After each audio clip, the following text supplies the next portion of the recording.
Carry. நீங்கள் வாழ்க்கையில் பணக்காரர் ஆக வேண்டும் என்று ஆசைப்பட்டால் முதலில் நீங்கள் மனதளவிலே பணக்காரன் ஆகணும். ஏன்னா ஒரு பணக்காரனால தான் பணக்காரனே ஆக முடியும். ரைட்டுதானே?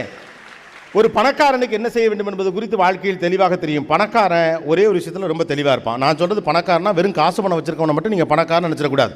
நிறைவான குடும்ப வாழ்க்கை, நல்ல நண்பர்கள், அற்புதமான உறவுகள், தேவையான அளவுக்கு பணம், வீடு முழுக்க மகிழ்ச்சி, குழந்தை குட்டிகள், சந்தோஷமாக, பொறாமைகள் குறைவாக இருக்கக்கூடிய ஒரு ஹாப்பியஸ்ட் லைஃப்பை லீட் பண்ணுறவன் தான் பணக்காரன்.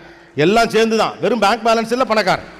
வெறும் பேங்க் பேலன்ஸை மட்டும் வச்சுக்கிட்டு ஒருத்தர் பணக்காரனாக இருக்க முடியாது. கடைசி வரைக்கும் பேங்க்கில் போய் அக்கௌண்ட் செக் பண்ணிகிட்டே இருப்பாங்க. எவனு எடுத்துட்டானான்னு தெரியலையே, எவ்வளோ இருக்குன்னு தெரியலையே, ஏடிஎம் மிஷினில் காசை விட்டு வெளியில் எடுத்து என்ன குறைஞ்சிருச்சு, நீ எடுத்த காசு தானடா குறைஞ்சி, இருந்தாலும் குறையக்கூடாது, எடுக்க குறையாமல் இருக்கணும் அப்படின்னு.